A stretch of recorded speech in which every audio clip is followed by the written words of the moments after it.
Em nosso estudo de hoje, a lição 20 do livro Rumo Certo tem por título Familiares e Amigos.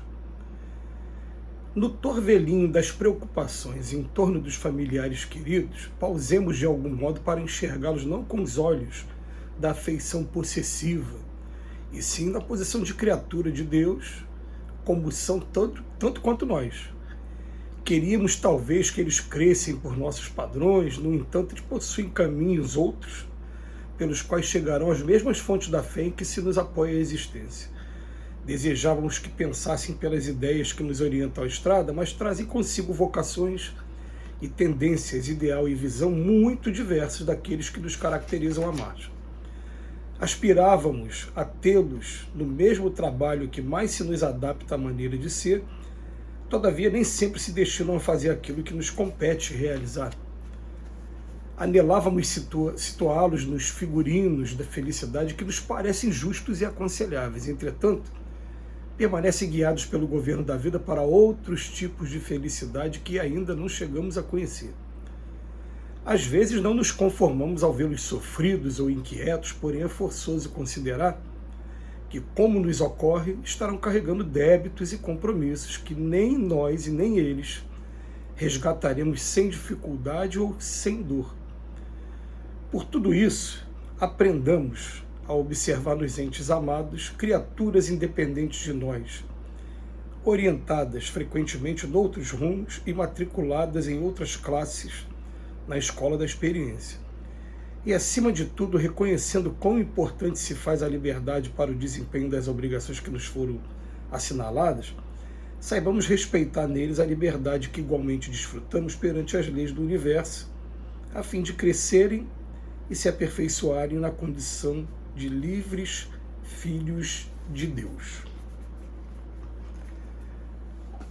Quando eu estava conhecendo a doutrina espírita, eu fui apresentado à obra de Chico Xavier e tomei o conhecimento que o Chico Xavier tinha participado de 2 programas de TV muito conhecido na época, famoso na época da TV Tupi, por trabalhar assuntos políticos, e que foi aberta a exceção para apresentar o Chico Xavier, que foi o programa Pinga Fogo, que hoje a gente consegue obter na íntegra essas entrevistas aí no YouTube. E fui convidado a assistir essas entrevistas e me lembro de uma vez de uma pergunta no segundo programa, falando sobre o relacionamento entre familiares. E o Chico Xavier, ele dizia que ele vinha de 4 decênios na altura do programa, porque o programa foi feito na década de 70, então ele vinha de 40 anos ouvindo mães chorosas porque não conseguiram escravizar seus filhos aos seus pontos de vista, e ouvindo filhos que se rebelaram e que acabaram fugindo para, em primeiro lugar, na década de 30, 40, era para o álcool, que era a droga mais terrível da época, e depois para as drogas químicas, conforme elas vieram aparecendo no final dos anos 60, por conta da falta de compreensão com os pais também, por conta de algumas imposições que recebiam. E aquele assunto ele chamou muita atenção, porque teve uma vez que eu conversando com o meu pai ele queria muito que eu fosse juiz de direito. E teve um dia que eu tive uma conversa com ele, eu falei para ele: pai, o que o senhor prefere, um filho juiz ou um filho feliz? Porque eu tenho amigos que hoje são juízes de direito. E quando eu comecei a observar a rotina de trabalho deles e as questões em que eles estavam envolvidos, eu comecei a imaginar que eu, com uma pilha de processos para ter que ficar decidindo a vida dos outros, eu não seria uma pessoa feliz hoje, ao mesmo tempo que também eu estaria meio que privado de fazer um monte de coisas que eu gosto de fazer, de jogar futebol na época, de trabalhar com música na noite, um monte de coisa que ficaria incompatível com a função. Então eu comecei a procurar fazer, baseado até no Chico Xavier, nessa coisa do Pinga Fogo, para que ele compreendesse que cada um vai ter uma realidade diferente, que cada um tem uma missão diferente, que nós somos todos um mundo todo particular, e que a gente aprende principalmente depois, com o tempo, que todo mundo que está aqui na Terra está em provas e expiações, e querendo ou não querendo, nós vamos passar pelas provas e pelas expiações. A gente não vai conseguir nunca evitar que os nossos filhos, por exemplo, passem pelas provas que eles têm que passar.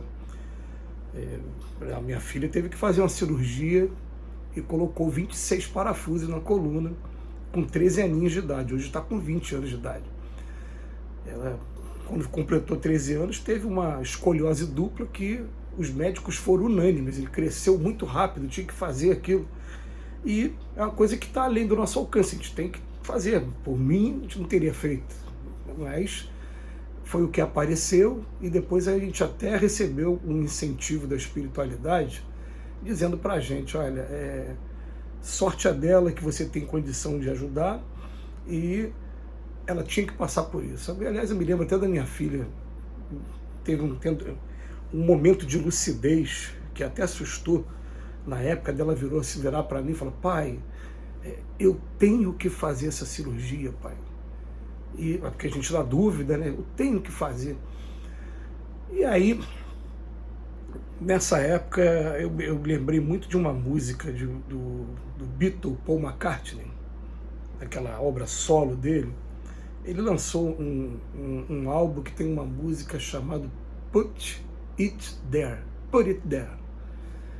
E se vocês botarem no Google para ver a letra, a tradução, ele vai falar mais ou menos assim: me dê sua mão, eu quero apertar sua mão e quero mostrar que eu também sou seu amigo.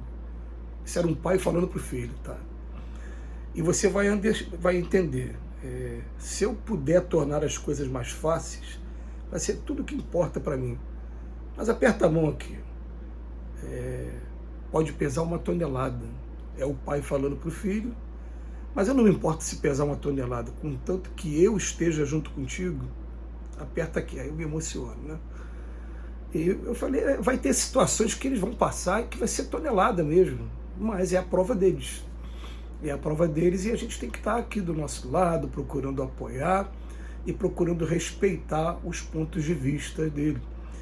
Mas isso, a gente começa a ver que é uma coisa muito recente, porque o normal era que os filhos seguissem as tradições das famílias e que seguissem exatamente aquela profissão que o pai queria que ele fosse. As mulheres, então, coitadas, as mulheres até muito pouco tempo não podiam nem escolher namorado, já era prometida para essa, para aquela pessoa. A gente fala muito pouco tempo, 200 anos, 150 anos. Essa liberdade que a mulher vem conquistando está sendo muito recente.